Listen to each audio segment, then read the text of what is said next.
हाँ तो फ्रेंड्स कहते हैं कि ना कोई कठिनाई ना कोई तकलीफ तो क्या मज़ा है जीने में, बड़े बड़े तूफान भी थम जाते हैं जब आग लगी हो सीने में। ठीक है, चलिए इसी मोटिवेशन के साथ रोज़ की तरह आज भी हम लोग मैथ का सेट नंबर 28 करेंगे। ठीक है, आराम आराम से क्वेश्चन देखेंगे एक नंबर क्वेश्चन से। और एक बात हाँ बता दें, पिछले दिन कुछ टेक्निकल प्रॉब्लम हो जाने के कारण हमने वीडियो अपलोड नहीं कर पाया था, तो इसके लिए थोड़ा सा सॉरी। ठीक है, चलिए देखते हैं। इस जो क्वेश्चन का पीडीएफ जो है इसी वीडियो के डिस्क्रिप्शन बॉक्स में एक लिंक दिया गया है, आप जाकर के वहां से डाउनलोड कर सकते हैं और बना सकते हैं।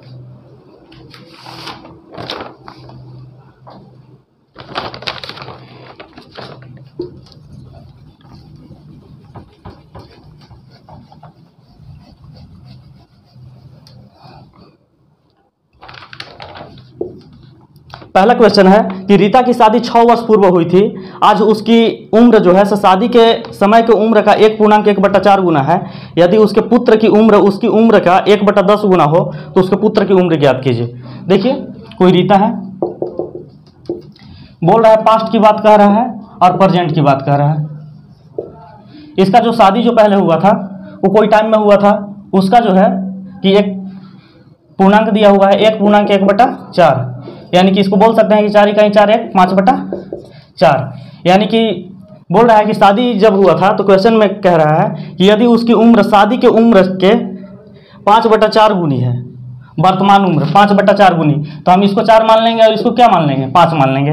और बोल रहा है कि शादी जो हुआ था तो 6 वर्ष पहले हुआ था, तो हम कह सकते हैं कि यही दोनों का जो अंतर जो है तो 6 वर्ष का क्या है, डिफरेंस दिया हुआ है। तो अगर इसको हम x मान लेते हैं तो हम बोल सकते हैं कि 5 में से 4 अगर घटाएंगे तो x का वैल्यू मेरा क्या आ जाएगा, x का वैल्यू 6 वर्ष आ जाएगा।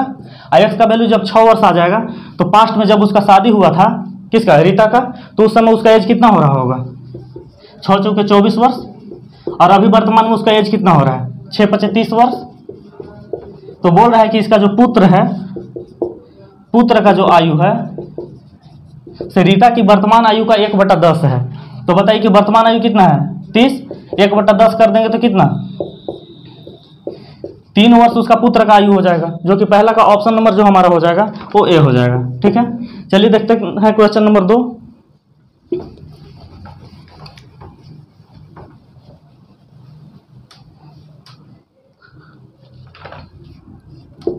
क्वेश्चन नंबर 2 बोल रहा है कि एक कॉलेज में 3600 छात्र हैं, जिसमें से 82% फुटबॉल खेलते हैं, 7% कबड्डी खेलते हैं, 4% शतरंज खेलते हैं और शेष क्रिकेट खेलते हैं। तो बताइए कि क्रिकेट खेलने वाले विद्यार्थी का संख्या बताइए। ठीक है, तो देखिए टोटल स्टूडेंट जो है कितना है, 3600 है। तो बोल रहा है कि कॉलेज में फुटबॉल कितना खेलते हैं, पीस से फुटबॉल लिख देते हैं, कितना 82%। अगर बात करें कबड्डी तो कबड्डी कितना खेलते हैं, 7%। और बोल रहा है कि शतरंज कितना परसेंट खेलते हैं, शतरंज खेलते हैं 4%। ठीक है, तो अब यहाँ से बोल सकते हैं कि टोटल अगर परसेंटेज की अगर बात करें तो हम ये बोल सकते हैं कि कितना होगा, 7 4 11 और 82 कितना 93%। यानी कि फुटबॉल और क्या है, ये है फुटबॉल कबड्डी और शतरंज। यानी कि फुटबॉल कबड्डी शतरंज जो 3 तरह के विद्यार्थी हैं उन लोग मिल करके टोटल उन लोग का प्रतिशत की बात करें तो 93% स्टूडेंट हो जाते हैं जो कि इतना खेलते हैं। तो हम बोल सकते हैं कि टोटल अगर अपने आप में स्टूडेंट का संख्या अगर 100% रहा होगा तो 93% तो इन्हीं लोग खेल रहे हैं। तो क्रिकेट खेलने वाले की प्रतिशत क्या हो जाएगा, क्रिकेट बोल सकते हैं कि 100 में से अगर 93 घटा देंगे तो 7%। अब यही 7% का वैल्यू हमको फाइंड करना है, तो हम बोल देंगे कि 3600 का 7% ज्ञात कर लेंगे। 2 0 से 2 0 कैंसिल हो जाएगा, 7 6 42 के 2 हाथ में 4, 7 21 और 4 25। यानी कि 252 स्टूडेंट जो थे वो क्या खेल रहे थे, क्रिकेट खेल रहे थे, जो कि हमारा जो 2 का ऑप्शन नंबर जो हो जाएगा तो बी हो जाएगा। चलिए क्वेश्चन नंबर 3 देखेंगे।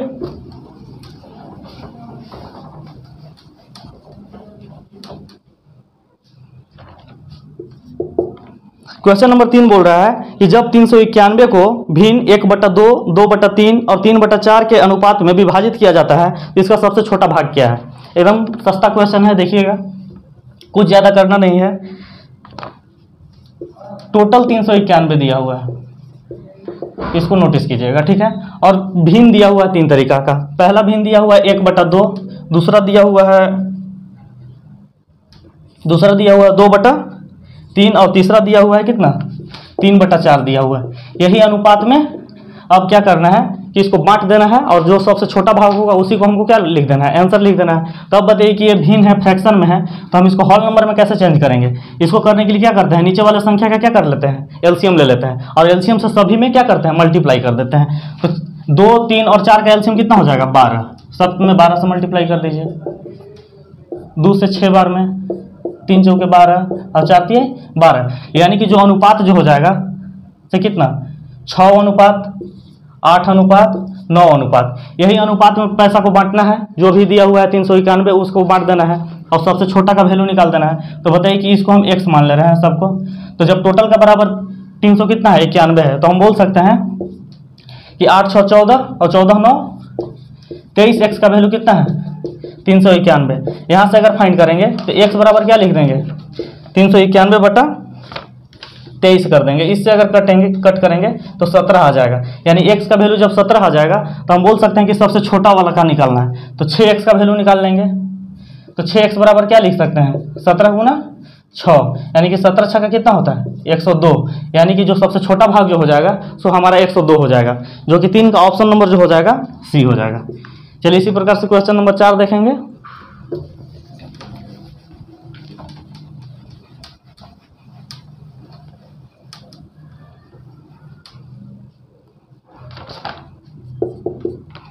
क्वेश्चन नंबर 4 बोल रहा है कि ए और बी की 3 वर्ष पहले औसत आयु जो था से 28 वर्ष था। सी के उनके साथ शामिल हो जाने पर उनकी वर्तमान औसत आयु जो है से 42 वर्ष हो जाती है। तो बताइए कि सी की वर्तमान आयु ज्ञात कीजिए, ठीक है। सी का वर्तमान आयु ज्ञात करना है। बोल रहा है मान लीजिए कि ये वर्तमान की बात है, वर्तमान आज से 3 वर्ष जब पहले जा रहे हैं, 3 वर्ष पहले जा रहे हैं, तो ए और बी का जो औसत आयु जो है ना, औसत आयु वो कितना दिया हुआ है 28 वर्ष दिया हुआ है। तो एक बात बताइए कि जब वर्तमान में आएंगे यानी कि ए बी का आयु कितना रहा होगा 28 गुना 56 वर्ष। हम बोल सकते हैं कि 3 वर्ष पहले ए और बी का जो आयु था वो कितना था 56 वर्ष था। तो अब बताइए कि इन लोग जब वर्तमान में लाएंगे हम यहाँ से यहाँ, तो 3 वर्ष तो ए भी बड़ा होगा और बी भी बड़ा होगा, यानी कि उन लोग का आयु में कितना 6 वर्ष का वृद्धि होगा।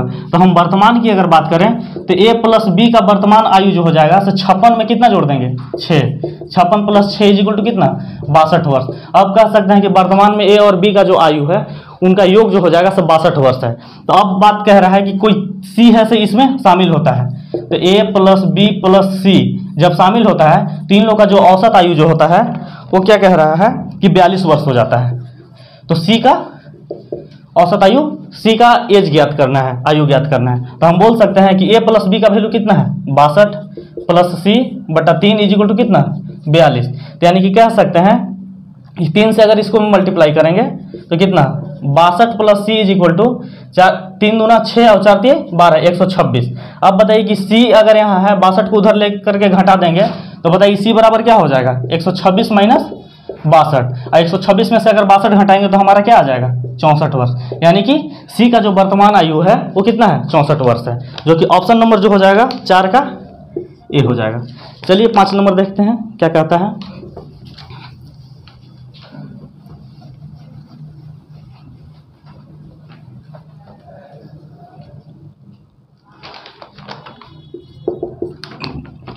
पाँच नंबर कह रहा है कि वह छोटी से छोटी संख्या ज्ञात कीजिए जिसे 18 24 से विभाजित करने पर शेषफल क्रमशः 11 और 17 बचता है, ठीक है।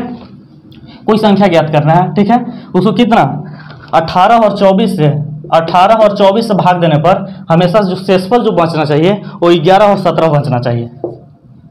11 और 17 ये क्या बचना चाहिए शेष बचना चाहिए। जब इस टाइप का क्वेश्चन रहता है तो चुपचाप इसमें से हम लोग हटा देते हैं। तो 11 में से 7, 18 में से 11 घटाएंगे 7, यहाँ भी कितना हो जाएगा यानी 7, यानी कि 7 का अंतर है। तो हम क्या करेंगे ना कि 18 और 24 का एलसीएम निकाल करके उसमें से 7 घटा देंगे। तो बताइए 18 और 24 का एलसीएम जब लेंगे तो कितना हो जाएगा 72। अब यही 72 में से ये जो डिफरेंस है उसको घटा देंगे, तो 72 में से अगर 7 घटा देंगे तो हमारा क्या आ जाएगा 65 आ जाएगा। यानी कि कह सकते हैं कि 65 में अगर 18 से भाग देंगे तो 11 शेष बचेगा, और 24 से भाग देंगे तो 17 शेष बचेगा। ठीक है, चलिए इसी प्रकार से जो 5 का ऑप्शन जो हो जाएगा वो हमारा हो जाएगा बी। ठीक है, चलिए क्वेश्चन नंबर 6 देखते हैं।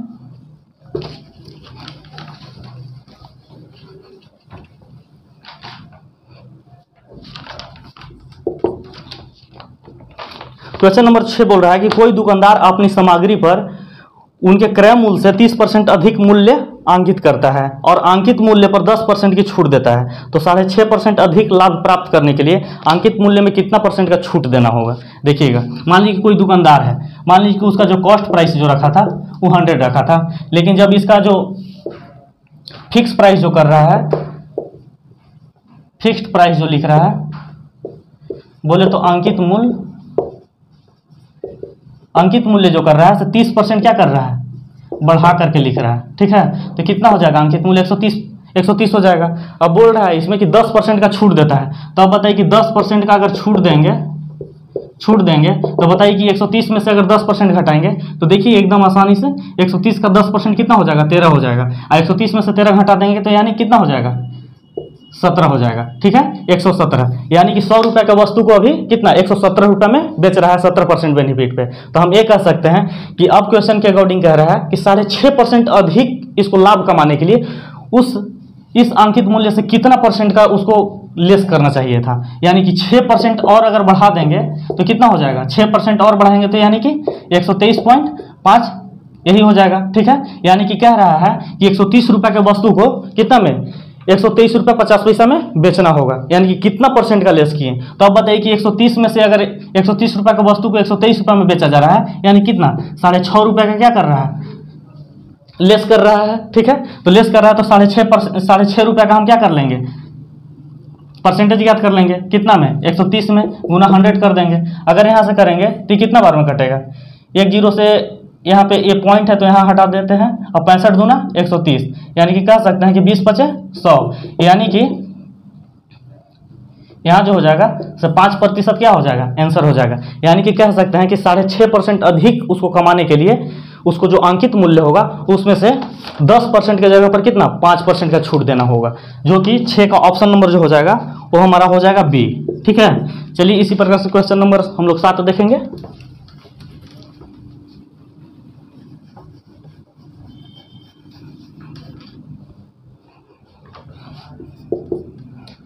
सात नंबर क्वेश्चन है कि अनामिका ने 15,000 ऋण पर वार्षिक रूप से चक्रवृद्धि ब्याज पर 3 वर्ष के बाद चक्रवृद्धि ब्याज जो है से 4,965 रुपये भुगतान की तो सुमन ने उसी दर से 10,000 का ऋण साधारण ब्याज पर लिया, तो 3 वर्ष बाद सुमन को कितने ब्याज का भुगतान करना होगा। ठीक है, मान लीजिए कि कोई अनामिका है। ठीक है, अनामिका जो है 15,000 रुपये वो क्या लेती है उधार लेती है। ठीक है, जब 15,000 रुपये उधार लेती है कितना दिन के लिए 3 वर्ष के लिए, 3 वर्ष के लिए क्या चीज़ से कंपाउंड इंटरेस्ट, यानी कि बोल सकते हैं चक्रवृद्धि ब्याज पर।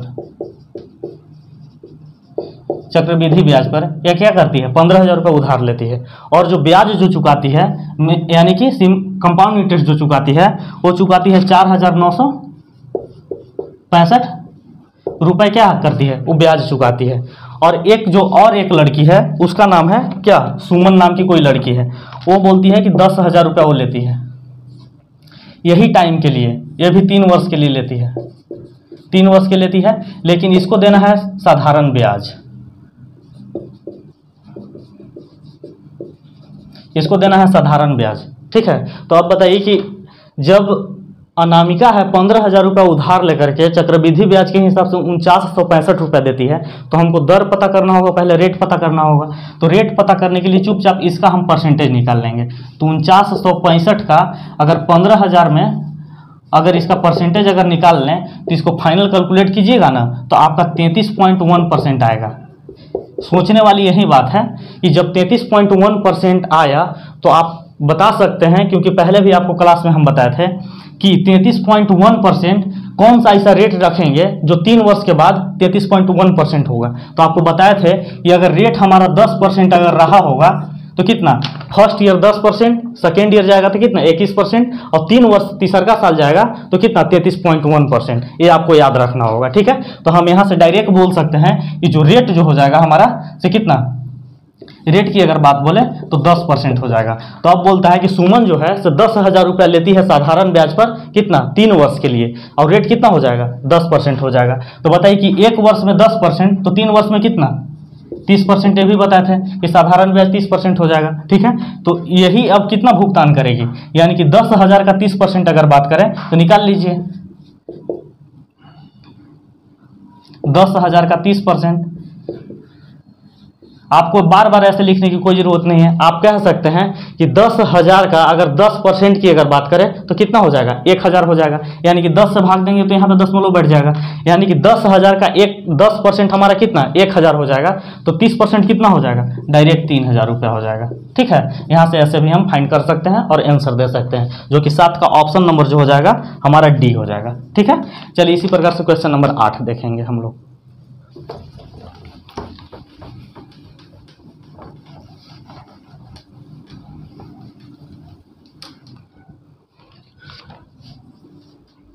हाँ, तो क्वेश्चन नंबर 8 देखेंगे। कहता है कि 3 बसों का चालों का अनुपात जो है 5:4:6 है, ठीक है।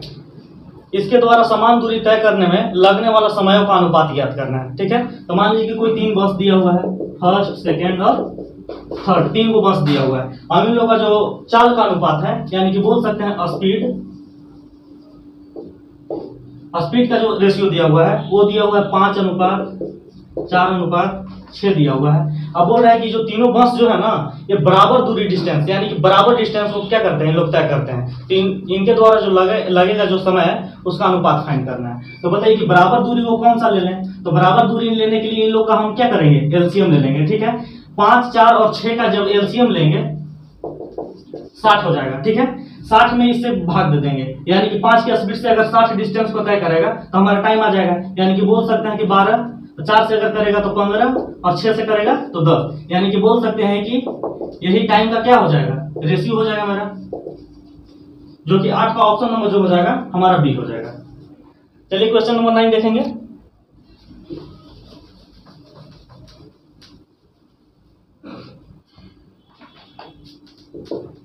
क्वेश्चन नंबर 9 है कि किसी वस्तु के अंकित मूल्य पर 25% और 38% की 2 क्रमागत छूट देने के बाद इस वस्तु को 372 रुपए में बेचा जाता है, तो कुल छूट ज्ञात कीजिए, ठीक है।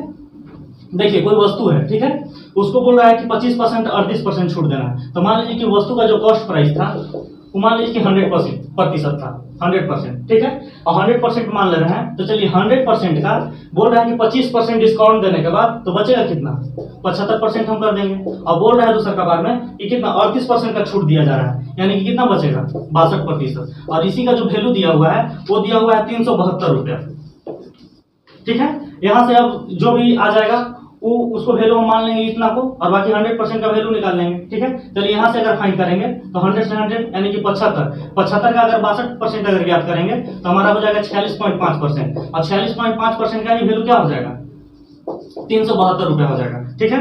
अब बताइए कि 46.5% का वैल्यू 372 है, तो 1% का वैल्यू ज्ञात करेंगे, तो 1% बराबर क्या लिख सकते हैं 372 बटा 46.5, यानी कि इसको से कट करेंगे तो डायरेक्ट मेरा 8 रुपया आ जाएगा, यानी कि 1% का वैल्यू 8 रुपया हो जाएगा। तो 100% का वैल्यू कितना हो जाएगा 800 हो जाएगा। तो हम बोल सकते हैं कि 100% बराबर कितना 800 रुपया, यानी कि वस्तु का जो कॉस्ट प्राइस था वो 800 रुपया था, ठीक है, 800 रुपया था। बोल रहा है कि छूट देने के बाद 372 रुपया में उसको क्या किया जा रहा है, बेचा जा रहा है, यानी कि कितना रुपया का छूट दिया गया। तो हम बोल सकते हैं कि छूट जो है 800 में से हम कितना 372 को घटा देंगे।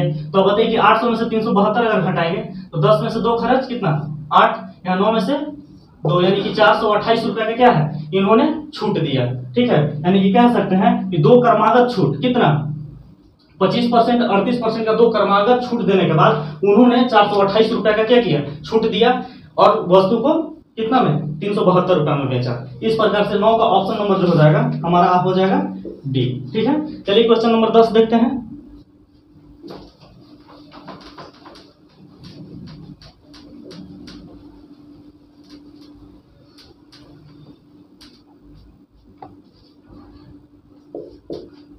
क्वेश्चन नंबर 10 बोल रहा है कि एक शहर की आबादी 4% वार्षिक दर से बढ़ती है। रोजगार तलाशने के लिए आने वाले के कारण 1% की अतिरिक्त वार्षिक वृद्धि होती है। तो 2 वर्ष बाद आबादी का प्रतिशत में मतलब जो वृद्धि होता है उसको ज्ञात करना है। ठीक है, तो मान लीजिए कि कोई शहर का बात कर रहा है। शहर हर एक वर्ष क्या हो रहा है, आबादी में 4% का वृद्धि हो रहा है, 4% का वृद्धि हो रहा है। लेकिन इस शहर में कुछ लोग आते हैं बाहर से और यहाँ पे क्या रोजगार खोजते हैं उन्होंने, तो उन लोग की वजह से इन लोग में अतिरिक्त 1% का और क्या हो जा रहा है, वृद्धि हो रहा है। यानी कि बोल सकते हैं कि प्रत्येक साल 4% और 1% यानी कि 5% पर साल क्या हो रहा है, वृद्धि हो रहा है। ठीक है, तो अब बताइए कि 2 वर्ष बाद कुल वृद्धि क्या होगा। तो हम कह सकते हैं कि फर्स्ट ईयर कितना 5%, सेकेंड ईयर कितना 5%। ठीक है, तो हम बोल सकते हैं कि 5% फर्स्ट ईयर हो रहा है, 5% सेकेंड ईयर हो रहा है। तो जब ए और बी यानी कि अगर 5 की जगह पर अगर 6 भी रहता तो हम नहीं कुछ भी रहे तो हम बना सकते हैं ऐसे कि ए बराबर अगर 5% है, बी बराबर 5%, जो क्रमागत अगर जब वृद्धि हो रहा है तो हम बोल सकते हैं कि A plus B plus A into B by 100। यहाँ से डायरेक्ट हम निकाल सकते हैं। ठीक है, हम बोल सकते हैं कि कितना 5 + 5 + 5 × 5/100 यानी कि 10.25% क्या हो जाएगा, 2 साल के इन लोग का आबादी में क्या हो जाएगा, वृद्धि हो जाएगा, जो कि 10 का ऑप्शन नंबर जो हो जाएगा हमारा बी हो जाएगा। चलिए क्वेश्चन नंबर 11 देखेंगे।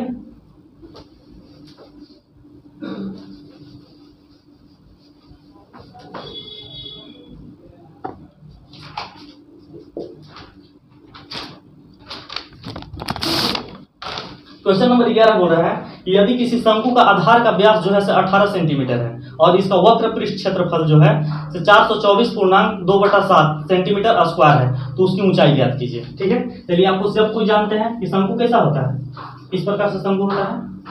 ठीक है, इसका जो व्यास दिया हुआ है कितना दिया हुआ है, 18 सेंटीमीटर दिया हुआ है। ठीक है, अब इसका ऊंचाई है से क्या करना है, फाइंड करना है, इसी को फाइंड करना है। तब बताइए कि हम तिर्यक ऊंचाई फाइंड कर लेंगे। ठीक है, इसका वक्र पृष्ठ क्षेत्रफल जो दिया हुआ है, वक्र पृष्ठ क्षेत्रफल जो दिया हुआ है वो दिया हुआ है कितना 424.2/7। अगर इसको अगर हम अगर चेंज करते हैं तो कितना हो जाएगा, 7 चौक 28, 2 30 के 0 हाथ में 3, 7 दूना 14 और 3 17 के साथ हाथ में 7 चौक 28 से 2970/7 सेंटीमीटर स्क्वायर। इसको हम पूर्णांक को एक फ्रैक्शन में चेंज कर दिए। ठीक है, यानी कि कह सकते हैं कि इस जो शंकु है इसका वक्र पृष्ठ क्षेत्रफल जो है ये कितना 2970/7 सेंटीमीटर स्क्वायर है। तो इसका हाइट तो हम लोग सबसे पहले क्या करेंगे, इसका तिर्यक ऊंचाई ज्ञात कर लेंगे। ठीक है, तो बताइए कि यहाँ से हम लिख सकते हैं कि वक्र पृष्ठ क्षेत्रफल क्या होता है, πr/l होता है। πr/l का वैल्यू कितना है 2970/7। चलिए पाई का वैल्यू कितना होता है 22/7 गुना r मेरा कितना हो जाएगा। अब बताइए कि व्यास जो दिया हुआ है 18 है तो r कितना हो जाएगा 9 हो जाएगा। तो यहाँ से हम 9 लिख देंगे। l हमको फाइंड करना है इसलिए l ऐसे ही रख देते हैं 2970/7। अब बताइए कि अगर यहाँ से अगर हम लोग करेंगे तो 7 से 7 कैंसिल आउट हो जाएगा और करते हैं तो इसको कट करेंगे तो 135 आ जाएगा और 9 से अगर इसको कट करेंगे तो जो आ जाएगा वो आ जाएगा 15। ठीक है, यानी कि l का जो वैल्यू आ जाएगा वो 15 आ जाएगा। ठीक है, तो l बराबर जब अगर 15 हम कितना लिख सकते हैं 15 सेंटीमीटर। जब l का वैल्यू 15 आ जाएगा और मेरा इसका कितना है आधार के रूप में अगर देखा जाए यहाँ पे त्रिज्या तो 9 है। तो बताइए कि हाइट ज्ञात कर लेंगे। यहाँ 90 डिग्री का एंगल बन रहा है तो हम हाइट का स्क्वायर बराबर लिख सकते हैं, क्या लिख सकते हैं 15 का स्क्वायर माइनस 9 का स्क्वायर। तो h बराबर क्या लिख देंगे √15 का स्क्वायर माइनस 9 का स्क्वायर, यानी कि क्या 15 का स्क्वायर करेंगे तो 225/9 का स्क्वायर करेंगे 81 √अंडर। अगर यहाँ से करेंगे तो हमारा √अंडर कितना आ जाएगा 144, जो कि हाइट जो आ जाएगा ये कितना आ जाएगा 12 सेंटीमीटर आ जाएगा, जो कि 11 का ऑप्शन नंबर जो हो जाएगा हमारा ये हो जाएगा। ठीक है, चलिए क्वेश्चन नंबर हम लोग 12 देखते हैं।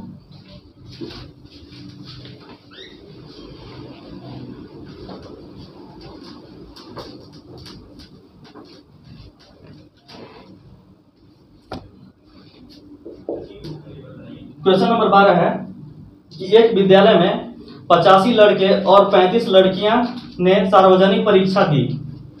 लड़कों का माध्य प्राप्तांक जो है 40% व लड़कियों का माध्य प्राप्तांक जो है 60% है। तो बताइए कि विद्यालय का औसत प्राप्तांक क्या हो गया है, ठीक है, यानी कुल स्टूडेंट का औसत प्राप्तांक ज्ञात करने की बात कर रहे हैं, ठीक है। तो हम यहाँ से बोल सकते हैं कि टोटल स्टूडेंट बोल रहा है, बॉयज की बात कर रहे हैं तो बॉयज यहाँ लिखते हैं और गर्ल लिखते हैं, ठीक है। बॉयज का संख्या कितना है, 85 है, और गर्ल का संख्या 35 है, यानी कि कह सकते हैं कि टोटल स्टूडेंट का संख्या कितना हो जाएगा, 35 प्लस 85, अगर 85 प्लस 35 अगर करेंगे तो 120 हो जाएगा, ठीक है। तो बॉयज का जो औसत प्रतिशत जो आया है ना, वो दिया हुआ है कितना, बॉयज का औसत प्रतिशत दिया हुआ है, वो दिया हुआ है 40%, ठीक है। और लड़की का जो दिया हुआ है, गर्ल्स का, वो दिया हुआ है 60%, यानी कि कुल प्रतिशत की अगर बात करें तो हम यहाँ से ये दोनों को मल्टीप्लाई कर देंगे तो कुल प्रतिशत आ जाएगा बॉयज का, और फिर अगर गर्ल्स वाला में अगर 60 से अगर मल्टीप्लाई कर देंगे तो कुल औसत प्रतिशत आ जाएगा क्या, गर्ल्स का आ जाएगा।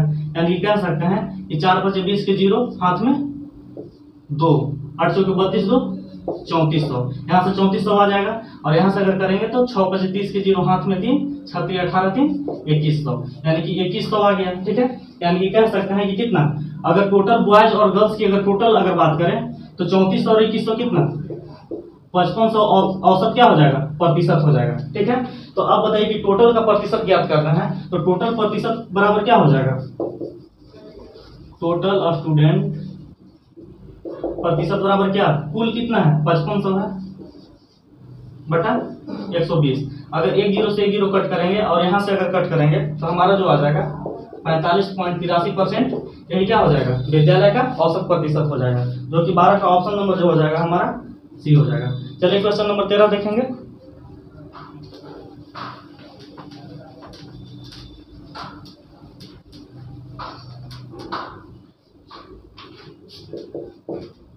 क्वेश्चन नंबर 13 बोल रहा है कि एक त्रिभुज ABC में जिनका सी जो एंगल है वो समकोण है, और एंगल ए बराबर एंगल बी है, तो sine A into sine B plus cos A into cos B का मान ज्ञात करना है, ठीक है। तो मान लीजिए कि कोई समकोण त्रिभुज है, इसका बोल रहा है कि एंगल सी जो है समकोण है, तो बताइए कि इसको एंगल सी हम मान ले रहे हैं, इसको मान ले रहे हैं ए और इसको बी मान ले रहे हैं। बोल रहा है कि एंगल ए बराबर एंगल बी है। यहाँ से देखिए प्रेजेंस ऑफ माइंड यूज कीजिए कि अगर ये समकोण है तो ये कितना होगा, 90 डिग्री होगा, और एक त्रिभुज का कोणों का योग कितना होता है, 180 होता है, यानी कि एक कोण 90 है तो बाकी कोणों का योग कितना होना चाहिए, 90 होना चाहिए। यानी कि बोल सकते हैं कि एंगल ए और एंगल बी पर जो है से आपस में जब बराबर हैं तो ये दोनों का योग कितना होना चाहिए, 90 होना चाहिए। यानी कि इसको बोल सकते हैं कि कितना हो जाएगा 45%, 45 डिग्री, और ये भी कितना हो जाएगा 45 डिग्री हो जाएगा। तो बोल रहा है क्वेश्चन में sine A into sine B plus cos A into cos B बोल रहे हैं। तो बताइए कि साइन ए, यानी कि साइन ए बराबर कितना 45 डिग्री, ठीक है।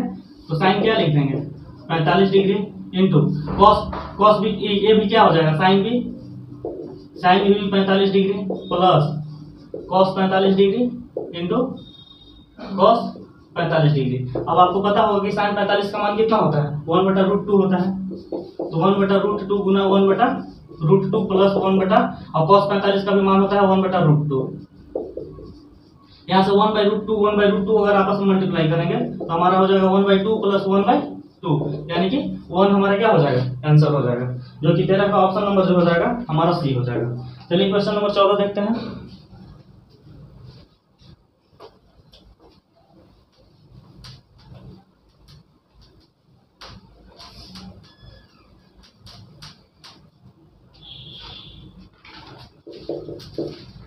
क्वेश्चन नंबर 14 है कि एक व्यक्ति कार द्वारा 720 मीटर की दूरी को कितने समय में तय करेगा, यदि कार का चाल जो है 36 किलोमीटर पर घंटा दिया हुआ है,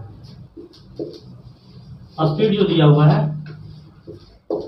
36 किलोमीटर पर घंटा दिया हुआ है, और डिस्टेंस जो दिया हुआ है वो 720 मीटर में है। ध्यान दीजिएगा, यहाँ पे मीटर में है, यहाँ किलोमीटर पर घंटा में है। इसको हम लोग क्या करेंगे, सबसे पहले इसको क्या करेंगे कि मीटर पर सेकंड में ज्ञात कर लेंगे। तो बताइए 36 गुना मीटर पर सेकंड में ज्ञात करने के लिए क्या करते हैं, 5/18 से मल्टीप्लाई करते हैं, तो 5/18 से मल्टीप्लाई कर देंगे, 18 दूना 36, यानी कि बोल सकते हैं कि 10 मीटर पर सेकंड के हिसाब से क्या चाल से चल रही है। तो 720 मीटर को तय करने में कितना समय लगेगा।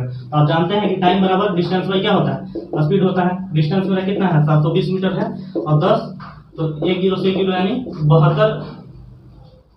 72 मिनट का क्या लगेगा, 72 मिनट लगेगा कि मीटर पर सेकंड है तो सेकंड लगेगा। 72 सेकेंड हमारा टाइम लग जाएगा। ठीक है, जो कि 14 का ऑप्शन नंबर जो हो जाएगा हमारा ये हो जाएगा। ठीक है, चलिए देखते हैं क्वेश्चन नंबर 15।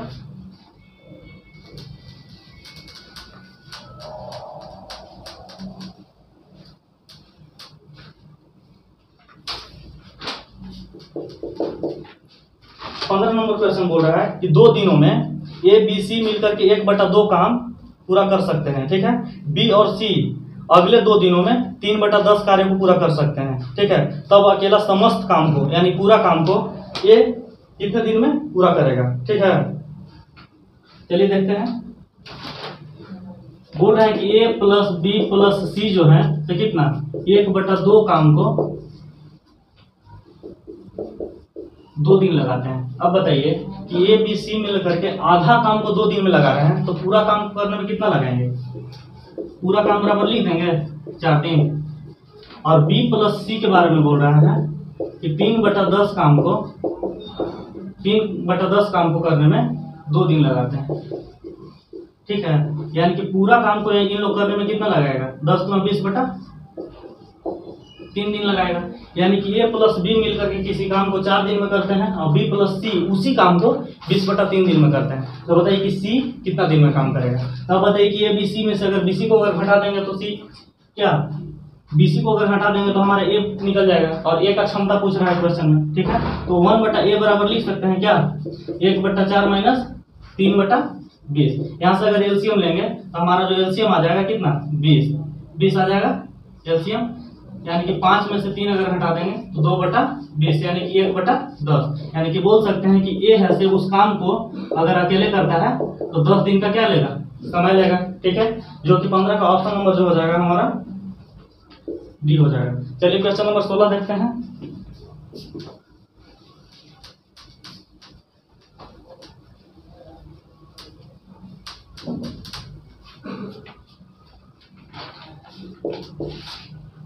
क्वेश्चन नंबर 16 बोल रहा है कि एक ट्रेन 800 मीटर लंबे व 400 मीटर लंबे 2 प्लेटफार्म को क्रमशः 100 सेकंड और 60 सेकंड में पार करती है। तो बताइए कि ट्रेन का लेंथ क्या होगा। ठीक है, चलिए देखिएगा, कोई भी ट्रेन है अगर किसी पुल को अगर पार कर रही है, एक पुल पार करे चाहे 2 पुल पार करे चाहे 3 पुल पार करे, उसका स्पीड क्या होगा, बराबर ही होगा। सब जगह उसका क्या होगा, स्पीड बराबर होगा।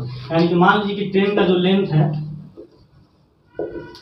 ट्रेन का जो लेंथ की अगर बात करें, लंबाई की अगर बात करें तो उसका x मान ले रहे हैं। ठीक है, तो बताइए कि ट्रेन का लंबाई x है और कितना 800 मीटर लंबा पुल को पार करने में कितना समय ले रहा है, वो टाइम ले रहा है 100 सेकेंड।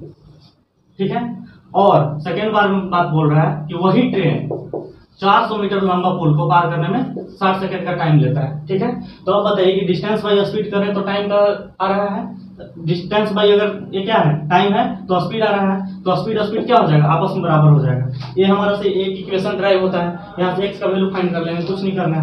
यहाँ से करेंगे 20 × 60 हो जाएगा, 20 × 25 क्या हो जाएगा 100 हो जाएगा। चलिए आपस में मल्टीप्लाई कीजिए। ठीक है, 3x प्लस और 3 की कितना 2400 इज इक्वल टू कितना 5x प्लस 2000 हो जाएगा। ठीक है, अगर यहाँ से अगर 3 को अगर वो उधर ले जाते हैं तो यहाँ बचेगा 2x और इधर घटाएंगे 2400 में से 2000 तो 400। यानी कि x का जो वैल्यू आ जाएगा यानी ट्रेन का जो लंबाई आ जाएगा हमारा क्या हो जाएगा 200 मीटर। ठीक है, जो कि 16 का ऑप्शन नंबर जो हो जाएगा हमारा बी हो जाएगा।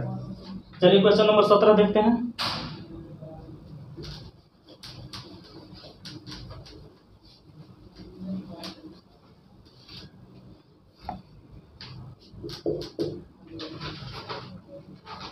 क्वेश्चन नंबर 17 बोल रहा है कि a प्लस बी बराबर 1 है, तो बोल रहा है कि A cube plus B cube plus 3ab बराबर k है और इसी k का मान फाइंड करना है। ठीक है, तो चलिए देखिए, इस टाइप का क्वेश्चन को अगर एग्जाम में आप अगर बनाने चलते हैं तो आप हो सकता है कि कोई फार्मूला लगा करके अगर बनाते हैं तो वहाँ पे पहले फिर आप a का वैल्यू निकालिएगा, फिर b का वैल्यू निकालिएगा, फिर जाकर के यहाँ पे पुट कीजिएगा। इसके बाद आपको इसको बनाने में बहुत ज़्यादा टाइम लग जाएगा। ठीक है, तो हम कह सकते हैं कि इस टाइप क्वेश्चन को बनाने के लिए क्या करना होगा, सबसे पहले ये देखना होगा कि a का वैल्यू और b का वैल्यू को क्या करना होगा, पता कर लेना होगा। तो यहाँ से हम कह सकते हैं कि a का वैल्यू अगर 0 रखते हैं तो b का वैल्यू कितना 1 रखना होगा, और अगर b का वैल्यू अगर 0 रखेंगे तो a का वैल्यू कितना 1 हो जाएगा। यानी कि ये जो क्वेश्चन ये जो इक्वेशन है ये क्या हो रहा है, ड्राइव हो जा रहा है।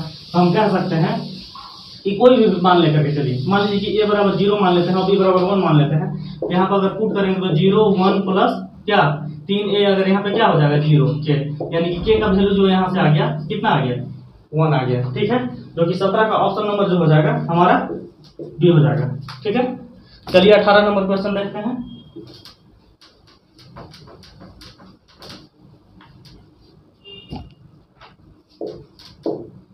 अठारह नंबर क्वेश्चन है कि x plus 1/x equal to 3 है, तो बताना है कि x square plus 1/x square का मान क्या होगा। ठीक है, तो देखिए जब इस टाइप का क्वेश्चन रहता है तो आप फार्मूला सबको पता होता है, और नहीं पता है तो ये भी जान लीजिए कि x square plus 1/x square का वैल्यू की अगर बात कर रहा है तो x प्लस 1/x का होल स्क्वायर माइनस तो 2 कर देते हैं। ठीक है, तो x प्लस 1/x का वैल्यू कितना है 3 दिया हुआ है, तो हम 3 का स्क्वायर कर देंगे माइनस 2 कर देंगे, यानी 3 के 9 में से अगर 2 घटाएंगे तो हमारा क्या आ जाएगा 7 हमारा आंसर हो जाएगा। ठीक है, जो कि 18 का ऑप्शन नंबर जो हो जाएगा हमारा ए हो जाएगा। ठीक है, चलिए क्वेश्चन नंबर हम लोग 19 देखते हैं।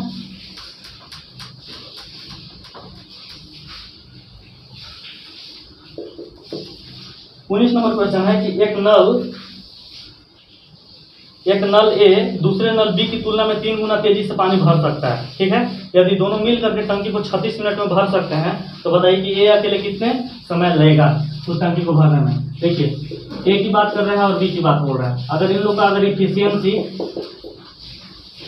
यानी कि क्षमता की अगर बात करें तो ये है से ज्यादा कितना इससे 3 गुना ज्यादा सक्षम है। ठीक है, और अब अगर बात करें तो ए प्लस बी जो मिल करके कर रहे हैं तो 26 मिनट का समय ले रहा है, तो बताइए कि ए अकेला कितना देरी में करेगा। तब बताइए कि ए बी का अगर क्षमता को अगर जोड़ दें तो 3 प्लस कितना 4, और यहाँ कितना हो जाएगा 3, और यही 36 मिनट से हमको आंसर फाइंड करना है। ठीक है, जब इस टाइप का क्वेश्चन रहेगा तो आप कॉमन सी बात लगा सकते हैं कि ए और बी मिल करके 36 मिनट का टाइम ले रहा है, तो बताइए कि ए अगर अकेले अगर करेगा तो सिंपल सी बात है कि 36 से ज्यादा समय लेगा, तो 36 से ज्यादा समय लेगा तो कितना लेगा भाई, तो 36 तो हम मल्टीप्लाई करेंगे कितना से, यही 4 और 3 को आपस में फ्रैक्शन में लिखना है। तो हम देखिए आपके पास ऑप्शन है 4/3 लिखने के लिए और 3/4 लिखने के लिए, इसीलिए आपको सोचने के लिए बोले कि ए और बी मिल करके 36 मिनट समय लेते हैं। तो बताइए कि ए अगर अकेला करेगा तो 36 मिनट से ज्यादा समय लेगा, और 36 मिनट से ज्यादा समय लेगा तो हमको क्या लिखना होगा 4/3 लिखना होगा, यानी कि कितना 12/48 मिनट, यानी कि ये है से अगर अकेले काम करेगा तो 48 मिनट का क्या करेगा समय लेगा। ठीक है, जो कि 19 का ऑप्शन नंबर जो हो जाएगा हमारा जो हो जाएगा ए। ठीक है, चलिए क्वेश्चन नंबर हम लोग 20 देखते हैं, आज का अंतिम क्वेश्चन है।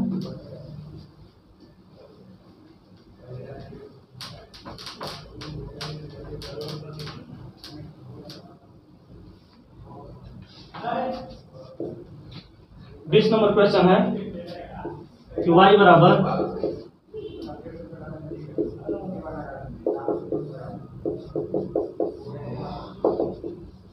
इन्फिनाइट तक जाता है। ठीक है, इस टाइप के क्वेश्चन को बेसिक्स मेथड से आपको बताते हैं, दोनों साइड इसको स्क्वायर कर देना है, तो वाई स्क्वायर बराबर क्या हो जाएगा 5, एक बाहर निकल जाएगा रूट से 5 बचेगा, फिर रूट 5 बचेगा, और ऐसे ही क्या इन्फिनाइट तक चल जाएगा। अब बताइए कि इस टर्म को आप क्या माने थे, यहाँ पे दिया हुआ है y दिया हुआ है, तो हम बोल सकते हैं क्या कि वाई स्क्वायर बराबर 5y लिख सकते हैं, इसको हम लोग y लिख दिया। ठीक है, y से अगर y अगर कैंसिल हो जाएगा तो y बराबर कितना हो जाएगा 5 हमारा क्या हो जाएगा आंसर हो जाएगा। और देखिए जब भी इस टाइप का क्वेश्चन अगर आता है, मान लीजिए कि y बराबर अगर आता है कुछ भी 6 आता है, रूट आता है, ऐसे डॉट डॉट डॉट इन्फिनाइट तक अगर जाता है, चाहे y का वैल्यू अगर कुछ भी चीज आता हो 8 डॉट डॉट कुछ भी आता है तो उसका वैल्यू वही हो जाता है। ठीक है, इस प्रकार से यहाँ y बराबर 5 हुआ, उस प्रकार से यहाँ y बराबर 6 होगा, y बराबर 8 हो जाएगा। ठीक है, जो कि 20 का ऑप्शन नंबर जो हो जाएगा वो हमारा हो जाएगा 5, जो कि ऑप्शन नंबर हमारा ये हो जाएगा। चलिए ठीक है, थैंक यू, धन्यवाद।